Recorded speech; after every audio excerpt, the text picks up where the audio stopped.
বঙ্গোপসাগরের অথই জলরাশি যেখানে এসে কর্ণফুলী নদীর মোহনায় আছড়ে পড়ে, সেখানে আজ এক অদ্ভুত গুমট কিন্তু রোমাঞ্চকর নিস্তব্ধতা। নদীর বুকে নোঙর করে সারি সারি বিশালাকার পণ্যবাহী জাহাজ, অন্ধকারের বুক চিরে সেই জাহাজগুলোর ডেকে জ্বলতে থাকা লাল নীল আলোগুলোকে দূর থেকে মনে হয় যেন এক একটি ভাসমান দ্বীপ। এটি 400 বছরের পুরনো আমাদের গৌরবময় চট্টগ্রাম বন্দর। ভৌগোলিক এবং কৌশলগত দিক থেকে এই বন্দরটি কেবল একটি সাধারণ নৌবন্দর নয়, এটি হলো 18 কোটি মানুষের একটি স্বাধীন রাষ্ট্রের শ্বাস নেওয়ার প্রধান ফুসফুস। আপনারা হয়তো অনেকেই জানেন, বাংলাদেশের মোট আন্তর্জাতিক বাণিজ্যের প্রায় 92% সম্পন্ন হয় এই সমুদ্রপথে।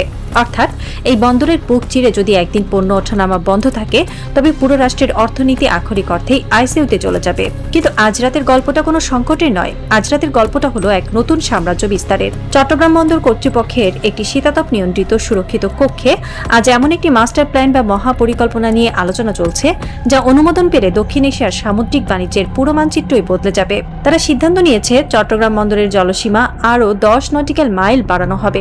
সাধারণ মানুষের চোখে বা যারা অর্থনীতির অলিগলি বোঝেন না, তাদের কাছে এটি কেবলই কিছু সংখ্যার হেরফের মনে হতে পারে।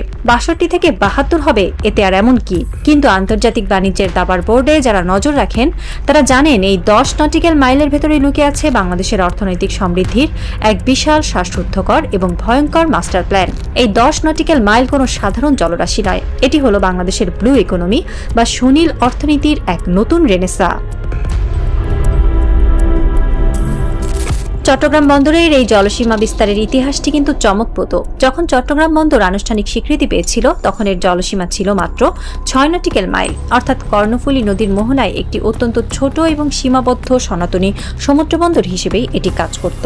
এরপর 2019 সালে এক যুগান্তকারী পদক্ষেপ নেওয়া হয়। কক্সবাজারের মহেশখালীর মাতার বাড়ি পর্যন্ত বিস্তৃত করে 1 লাফে 50 নটিক্যাল মাইল বাড়িয়ে বন্দরের জলসীমা 62 নটিক্যাল মাইল করা হয়। আর এবার সেই সীমানার সাথে যুক্ত হতে যাচ্ছে আরো 10 নটিক্যাল মাইল। এই নতুন প্রস্তাবিত জলসীমাটি কোথায় গিয়ে শেষ হবে জানেন? এটি উত্তর চট্টগ্রামের সীতাকুণ্ড হয়ে দেশের বৃহত্তম শিল্পনগরী মিরসরাইয়ের ইকোনমিক জোন পার হয়ে সোজা ফেনী নদীর মোহনা পর্যন্ত বিস্তৃত হবে। এর মানে কি?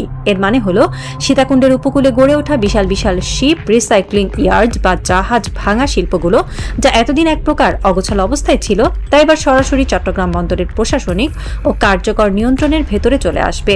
বন্দর আর কেবল কর্ণফুলী নদীর মোহনায় আটকে থাকবে না, এটি পরিণত হবে এক বিশাল সমন্বিত সামুদ্রিক অর্থনৈতিক করিডোরে।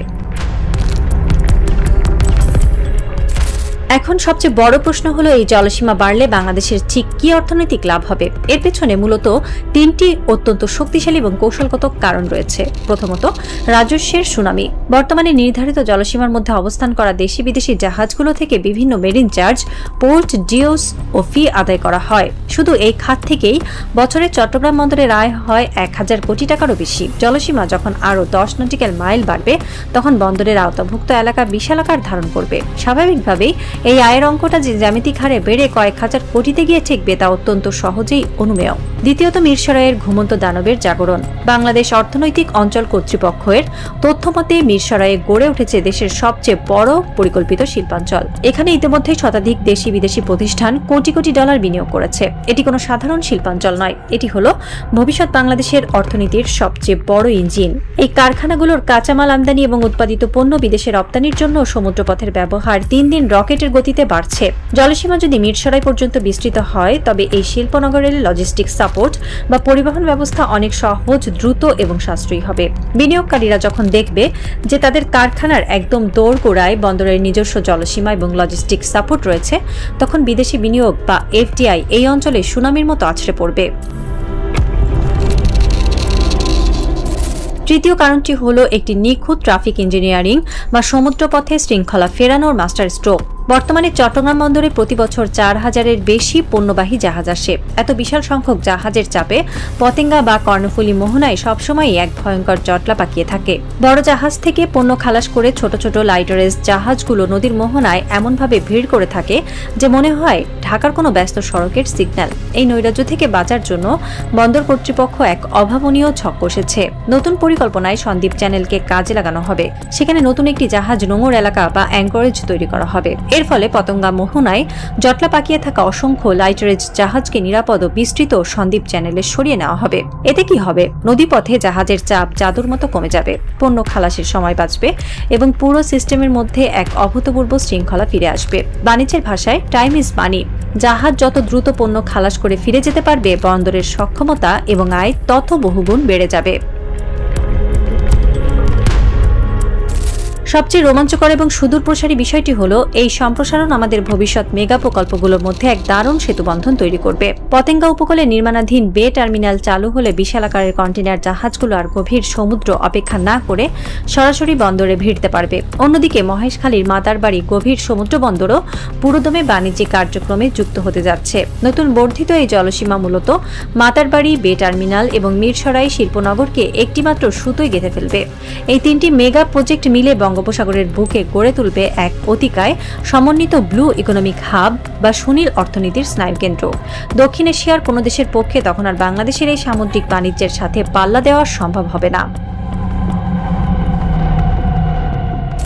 তবে অর্থনীতির এই বিশাল সুফল শতভাগ ঘরে তুলতে হলে আমাদের কিছু কঠিন প্রস্তুতিও নিতে হবে।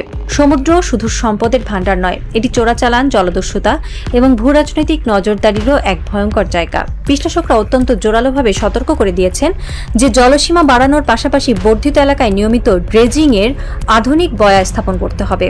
কিন্তু সবচেয়ে গুরুত্বপূর্ণ হলো নৌ নিরাপত্তা নিশ্চিত করা। আমাদের নৌবাহিনী ও কোস্টগার্ডের সক্ষমতা বহুগুণ বাড়াতে হবে। এই বিশাল জলসীমায় আধুনিক রাডার এবং ড্রোন নজরদারি নিশ্চিত করতে হবে, কারণ যখন আপনার সম্পদে ভরপুর একটি বিশাল সমুদ্রবন্দর থাকবে তখন পরাশক্তিগুলোর শকুনের দৃষ্টি সেখানে পড়বেই। ড্রোন আর রাডারের নিশ্চিদ্র পাহারায় এই বিশাল জলসীমাকে সম্পূর্ণ নিরাপদ এবং একটি অদৃশ্য লৌহ বর্মে ঢেকে ফেলতে হবে, যাতে কোনো চোরাকারবারি বা ভিনদেশী সাবমেরিন আমাদের সীমানায় অনুপ্রবেশের সাহস না পায়।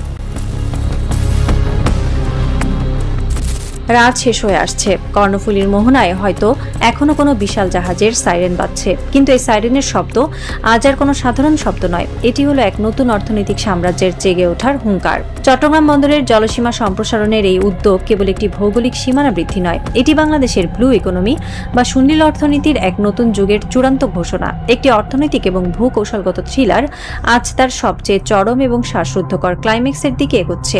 দাবার বোর্ডে বাংলাদেশ তার তুরুপের তাসটি চেলে দিয়েছে। এই মহাপরিকল্পনা সফলভাবে বাস্তবায়িত হলে তা দেশের সামগ্রিক আমদানি রপ্তানি বাণিজ্যকে নিয়ে যাবে এক অনন্য উচ্চতায় এবং বাংলাদেশের অর্থনৈতিক অগ্রযাত্রাকে করবে অপ্রতিরোধ্য।